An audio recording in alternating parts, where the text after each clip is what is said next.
Born to be one.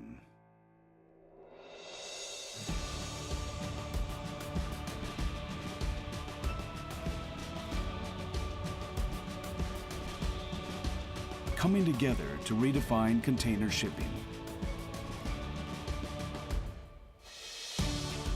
We are one, believing in the power of working together. We take on new challenges every day with the uniqueness you see in our color.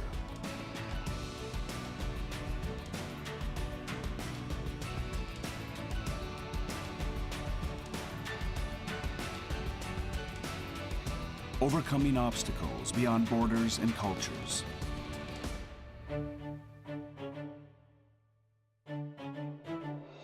On the sea, the land, and in the hearts of people. We refine the way the world moves.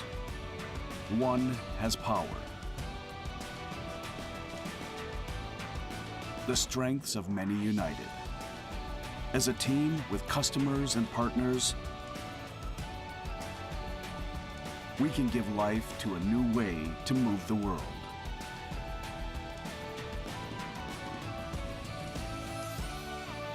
As one, we can. One, Ocean Network Express. Olá, seja bem-vindo ao Intermodal Cast, o podcast oficial da Intermodal. Hoje vamos falar sobre o setor marítimo no Brasil e suas potencialidades. E o nosso convidado é Arthur Bezerra, presidente da Ocean Network Express Brasil. Ele construiu uma sólida carreira em posições de liderança e gestão, foi presidente da Ocean Network Express no México e agora está na presidência da One Brasil. Arthur, muito obrigado pela sua presença. Eu que agradeço, obrigado. Boa tarde. Arthur, eu queria começar falando um pouquinho da One. Você falasse um pouquinho da empresa, sua presença no Brasil, tudo que ela faz. Fala um pouquinho pra gente. Sim. Eu vou começar basicamente apresentando um pouquinho, né, para que as pessoas conheçam o que nós fazemos, né, o que nós somos, né. A One é basicamente a fusão da unidade de contêineres, né, transporte em carga containerizada de 3 empresas gigantes japonesas, né, NYK, Mitsui O.S.K. e K-Line, que lá em 2017 decidiram fundir essa unidade de negócios, né, e com isso formou o que hoje a gente chama de One, né, a Ocean Network Express, né, que é uma empresa japonesa, né, tem sua holding operacional em Singapura, mas sua holding de controle no Japão, né, em Tóquio, né. E o que nós fazemos basicamente é o transporte de carga containerizada, né? Temos aí os famosos contêineres Magenta, né? E hoje em dia também alguns dos navios Magenta que já estão aí navegando, alguns dos quais já aqui na América Latina, né? Temos navios aí operando na costa oeste e 2 deles aqui operando também no Brasil, né? Então, isso é um pouco do que é a ONE. Temos aí 7 anos de existência de operação e somos resultado da fusão dessas 3 empresas tradicionais operadores, né, de logística japonesas. Sensacional. E como o Brasil ele tem se mostrado atraente como um hub estratégico na malha logística marítima para suportar a América Latina? Qual a importância dessas operações globais da One? Joia, eu vou falar um pouquinho. O Brasil, acho que todos nós que estamos aqui conhecemos o tamanho e a pujança do Brasil, né? É um mercado de 220 milhões de pessoas, né? Então, como mercado interno, por si só, já mostra sua força e sua pujança, né? Ele está, como país, estrategicamente localizado aqui na América Latina, né? E tem sua importância, seja até como formador de políticas de comércio exterior, como também um polo de geração de carga e negócios, até por conta do seu mercado interno, né? Essa importância para a One também é muito parecida. Na verdade, o Brasil, desde 2024, se tornou o principal gerador de volume da One aqui na América Latina, né? Antes, o México era o principal. É uma coincidência que eu também estava no México, não tem a ver com o Arthur. Eu já ia perguntar se a sua vinda trouxe essa demanda para cá. Na verdade, nós começamos alguns serviços, um serviço especificamente para a Europa, né, o ano retrasado, e isso fez o Brasil ter uma posição até de mais destaque, né, ultrapassando o México em termos de volume total, né. Nós movimentamos 340 mil TEUs em 2024, né, devemos ter aí pelo menos mais 20% de crescimento aí para 25, né. Então, essa é a importância do ponto de vista de geração de volume, né, para a One, né. Para vocês terem ideia, América Latina, a One movimenta na América Latina mais ou menos 1,5 milhão de TEUs, né. Então, aí a gente coloca em contexto os 340 mil TEUs que a One faz, para a gente entender mais ou menos a importância da geração de volume da One para a América Latina. Muito interessante. Bom, o Brasil ultrapassou o México agora com essa rota, né, para a Europa. E quais são os outros potenciais logísticos que a One tem explorado aqui no Brasil? Nós temos basicamente, primeiro tentado consolidar esses serviços, os mais recentes, né, o nosso serviço de Europa, que a gente chama de Lux, né, é um serviço para nós novo, sempre foi uma espécie de um sonho aqui da Organização do Brasil de ter esse link direto, né, entre nós e a Europa, né, nós não tínhamos antes. Então, o trabalho tem sido feito de consolidar nossa presença nesses mercados que a gente acabou de abrir, a Europa sendo um deles, e logicamente, tentar consolidar e crescer ainda mais naqueles que nós somos já fortes, né? A Ásia é basicamente um deles, né? Os serviços que a gente opera hoje em dia, de e para a Ásia, são serviços que a gente tem aí uma grande presença. Então, o trabalho tem sido consolidar a presença nesses segmentos e, inclusive, aí olhando para oportunidades até de complementaridade, a questão do intermodalismo, né? Soluções que podem aí brindar nossos clientes com um pouco mais de tranquilidade em como fluir suas cargas, né? Ainda que a gente sabe que o intermodalismo é um pouquinho mais tímido aqui no Brasil comparado com outros países, né? Eu vim do México e no México isso é muito mais consolidado, mas nós temos olhado para essas frentes como uma espécie de oportunidade para nos consolidar e nos ajudar a seguir entregando esses volumes, né, que estão no nosso plano de negócios, né, para o Brasil. Sensacional. Arthur, quais são os desafios que vocês enfrentam no setor marítimo aqui no Brasil? Como é que vocês estão trabalhando para superar? Porque o Brasil ele é um país que é majoritariamente rodoviário, né? A gente tem alguns portos satélites, muitos outros. Aqui na feira a gente vê que está crescendo muito, mas quais os desafios que vocês estão enfrentando e como é que vocês estão superando eles? Eu acho que o principal deles não é seguramente novidade para ninguém, são todos os desafios que a gente enfrenta do ponto de vista de infraestrutura, né? Eu acho que está claro, eu sempre sou um pouco cauteloso em ser crítico a isso, mas temos que ser críticos ao fato de que nós deixamos passar em um bonde de investimento de alguns anos e a gente está um pouco defasado em investimentos de infraestrutura portuária, eu diria em pelo menos 10 anos, né? Quando nós falamos de geração de navios, né, eu digo tamanho de navios, o Brasil está aí pelo menos 4, 5 gerações atrasado, né? Já tem navios aí de 24 mil teus operando com 400 metros de comprimento. Nós estamos aí agora introduzindo os famosos 366, né? Com restrições de calado, o que só mostra que a gente está atrasado na questão aí de infra para esse crescimento de navios, né? Que é uma tendência mundial. E isso também se reflete em portos, né? Nós temos aí portos que estão muito próximos do colapso, né? Eu acho que Santos, a minha Santos, de onde eu sou e que conheço um pouquinho, é um porto que está bem saturado e a gente tem a esperança que, inclusive, com projetos que estão aí, o famoso Tecon 10, né, que deverá vir a leilão no final do ano, vai nos ajudar talvez a aliviar essa tendência, eu diria a médio e longo prazo.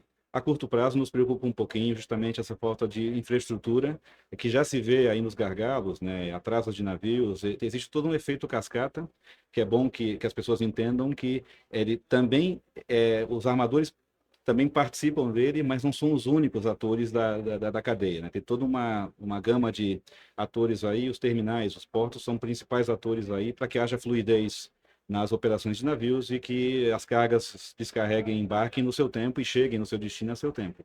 Eu diria que a infraestrutura portuária é o principal desafio, né? Existem alguns outros, mas esse é o que eu destacaria com um pouco mais de ênfase, e é o que a gente tem sofrido um pouco mais, né, como armadores. Interessante essa sua visão. Você trouxe agora, você trouxe os desafios. Queria explorar um pouquinho o cenário atual da logística marítima, né? E quais as tendências que você enxerga para os próximos anos, vindo agora do México, né? Que é um cenário diferente do Brasil. Como é que você tem visto o cenário no Brasil agora que você chegou e quais as tendências que você enxerga para o futuro? Olha, eu diria, até por conta dessas dores, né, que nós passamos aí de infraestrutura, acho que existe, acho que isso é notório, um grande esforço aí até de verticalização, né? Você vê mais armadores aí envolvidos com a questão de investimentos em terminais, né? Recentemente tivemos aí algumas aquisições que acho que foram destaques aí no meio.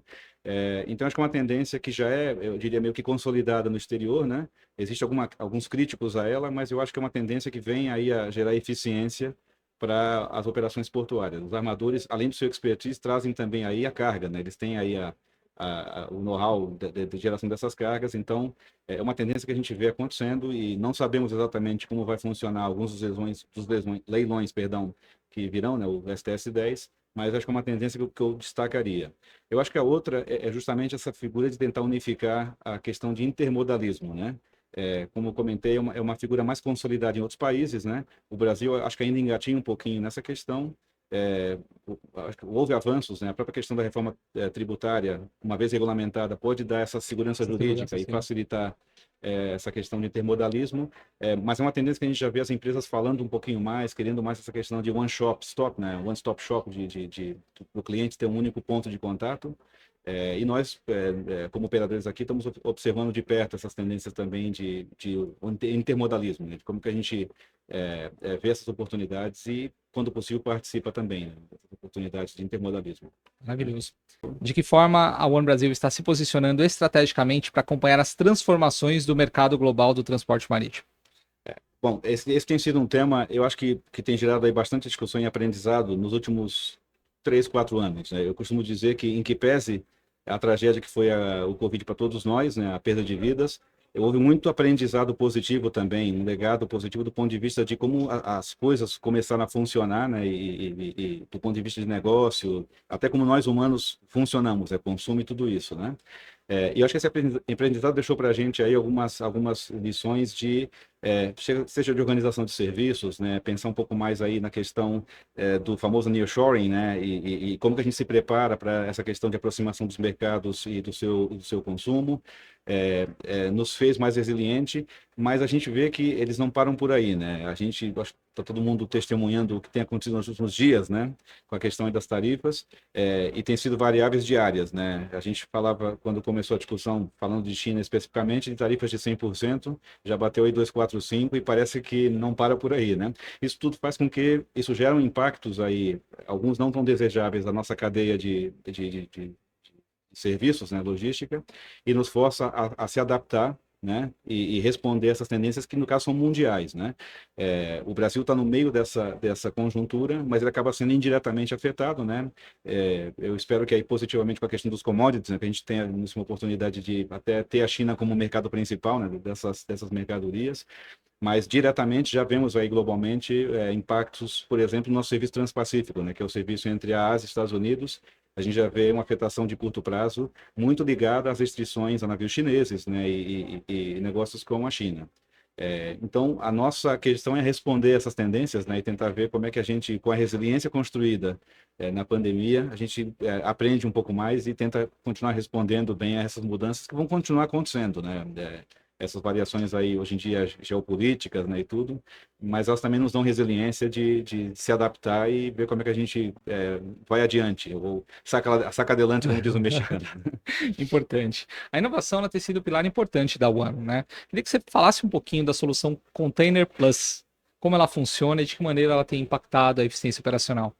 Joia. Essa é uma solução, né, que nós começamos aí há um par de anos, né, mais fortemente no ano passado, que é justamente a questão do rastreio, né, o tracking dos nossos contêineres frigoríficos, né, todos aqueles que vêm com a inscrição container, sinalzinho de mais, né, são os contêineres que têm esse dispositivo, essa habilidade de rastreio.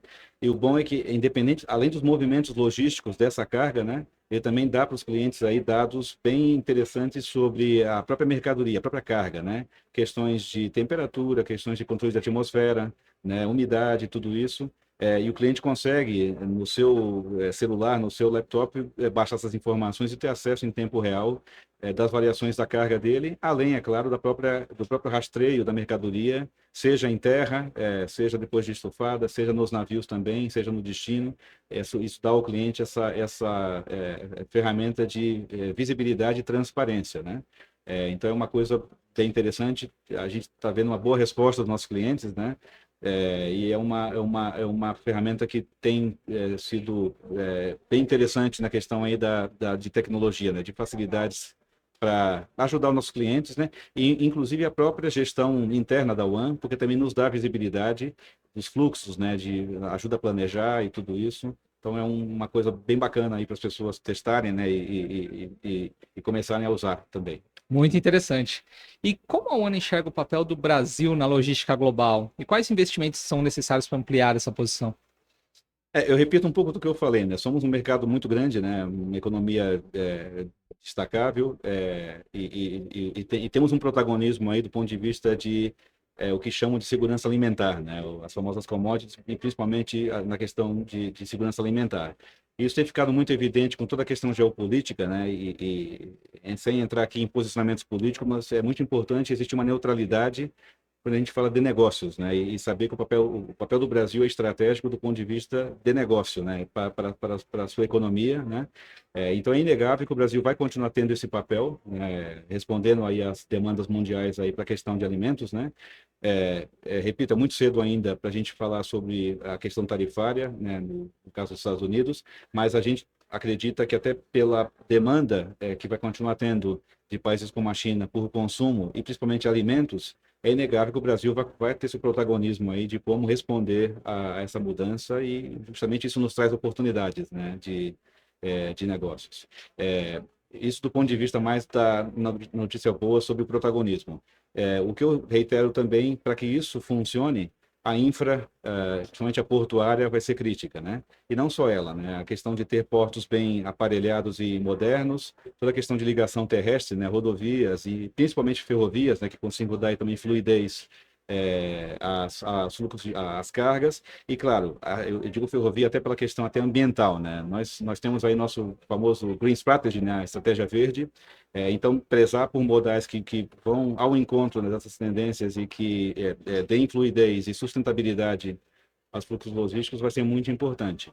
Mas é importante que nós tenhamos essa ciência de que a falta de infra pode brecar essas oportunidades nossas como país. Então, temos que seguir aí, que nem eu costumo dizer, que nem disco arranhado, né? Seguir pressionando e tentando pedir, levantando a mão, para demonstrar que sem infraestrutura, sem investimentos mínimos, nós não vamos conseguir, como país, responder às demandas globais e, como economia, a gente pode aí ter problemas, né? Então, é um pouco do que eu destacaria sobre os desafios do Brasil no contexto global.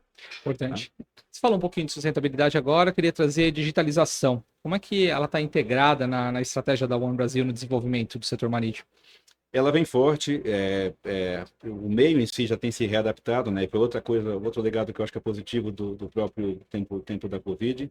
Nós já temos trabalhado em várias frentes, né, de interação com os nossos clientes, né, plataformas de interação. Eu mencionei o Container Mais, né, como um deles. Temos o OneQuote, que é nossa plataforma para cotação de clientes, né, para que eles consigam de maneira célere e ágil fazer suas cotações, né, já fazer seu fechamento, né, e tal. É uma ferramenta até de promoção, né, nossa, de preenchimento de espaço, e para os clientes, né, são oportunidades que o cliente consegue, com acesso, às vezes, pegar aquele frete que está um pouco mais competitivo para ele, por não ser um booking de última hora. Então, é uma das ferramentas que eu destacaria, né? Mas, no geral, a One tem feito um esforço grande para se adaptar também e tentar acelerar essa questão aí da tecnologia, né? Toda a questão aí da internet das coisas, né? E o acesso e comunicação com os clientes, que é um aspecto, acho que crítico hoje em dia, né?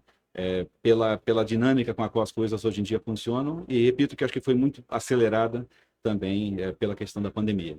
Espetacular. Arthur Bezerra, presidente da One Brasil, obrigado por essa visão incrível do setor marítimo e por estar conosco no Intermodalcast. Muito obrigado. Eu que agradeço, obrigado a todos. E você já sabe, soluções logísticas de ponta a ponta, a Intermodal tem.